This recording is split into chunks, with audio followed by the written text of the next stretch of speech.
guys, let's talk a little bit about point of view. Point of view, if you remember, is the person who is telling the story. It's from their perspective, their view, what they see of it. Point of view can be first person, the person it's happening to telling the story. It's like a narrator who's telling you what happened to them. There's second person, which is like kind of like a video game, watching yourself do it. Those actions are occurring. And then there's third person. Third person is someone else telling the story about you. They use a lot of they, he. We wouldn't hear any I, me. Those are first person. They, he. That is third person. And then second person is like, you do this, you do that. So if you're playing a video game and you are the one building those blocks, but someone else is telling the story, it's very interesting. Today I'm going to read a story to you called A Tale of Two Beasts. Now, you're going to hear the story. It is told 2 times. One time from her perspective, and one time from the little, I think it's a squirrel, but maybe it's a fox. I'm not really sure. They never really say in the story. But it's told 2 times, 2 ways. One from what she sees happening, and one from what he sees happening. Now, when they're both talking, it is their perspective. If it is their perspective, what person is it? First person. Okay. So it's called A Tale of Two Beasts by Fiona Roberton. So I want you to listen to the story, and at the end there'll be a task that goes along with this. This task will be posted on Class Dojo as well as Google Classroom. I hope you enjoy. A Tale of Two Beasts. Part 1. The Strange Beast. I was walking home from Grandma's house through the deep dark woods when I spied a strange little beast. He was stuck up a tree and whining sadly. Feep, feep.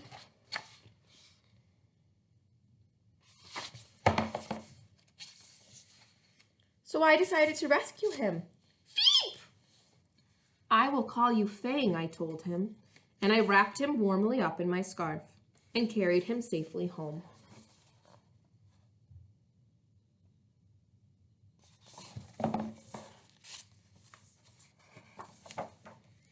I gave him a lovely bath and a gorgeous new hat and sweater and a delicious bowl of fresh nuts. I made him a beautiful house and gave him Lord Rex to play with.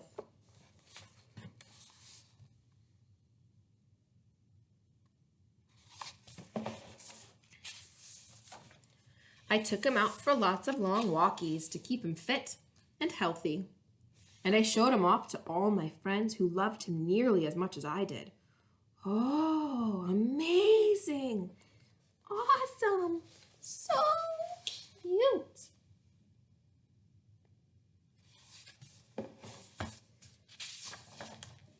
But for some strange reason, the little beast did not look very happy. In fact, he was looking rather hot. I hope he's not sick, I thought, and opened the window to cool him down. But then something terrible happened. He threw off his clothes, leapt out the window, and ran away as fast as he could, back to the deep, dark woods.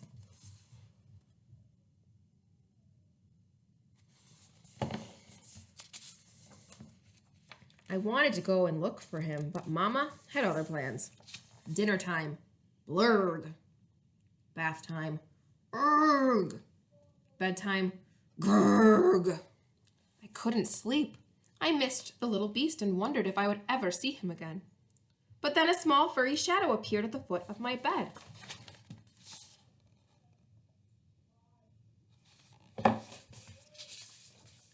The strange little beast had returned. He seemed quite pleased to see me, and I began to think that maybe, just maybe, he wasn't that strange after all.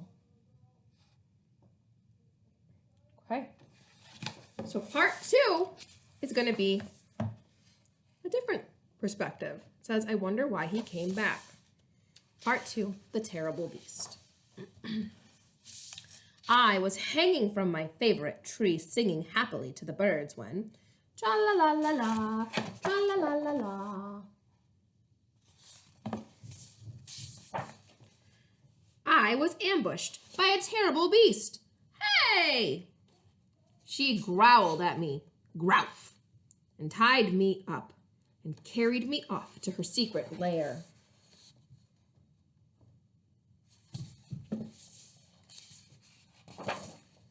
She made me disgustingly clean and dressed me up in a ridiculous hat and sweater and tried to make me eat squirrel food. It is a squirrel, I forgot. She kept me in a tiny box with nothing for me to do and nowhere for me to hang from.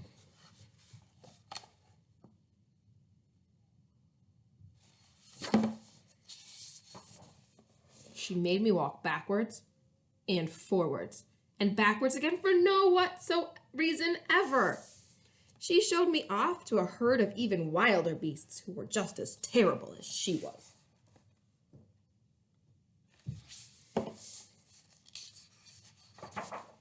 I had had enough. I made a cunning plan and put it straight into action. A plus B equals freedom. Free once more. Growth! Woohoo! I raced back to the deep dark woods before the terrible beast could catch me.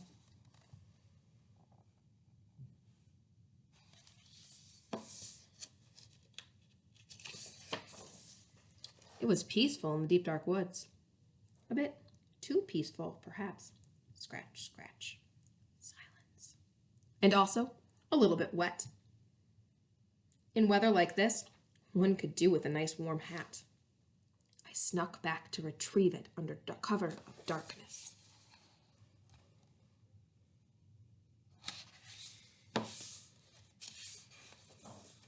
The terrible beast was waiting for me.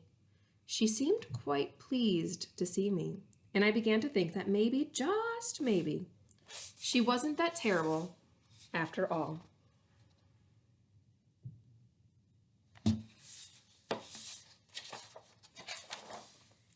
So, this story was told twice, once from the little girl's perspective and once from apparently the squirrel's perspective. Sorry, I forgot what it was.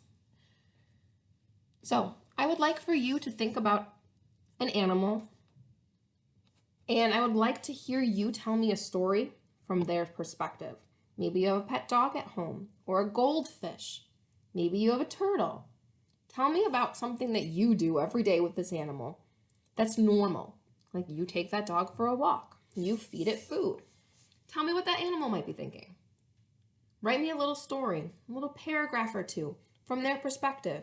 So you can use I, you're going to use me. Those are the words of it telling you the story. And if you don't have an animal, make it up. If you don't have a pet, think about it. You've probably seen people walking their dogs past your house. Or maybe you've been out to a park and you've seen them running around. Think about from their perspective, what's happening. It might help if you tell me first this person, your perspective, and then share theirs.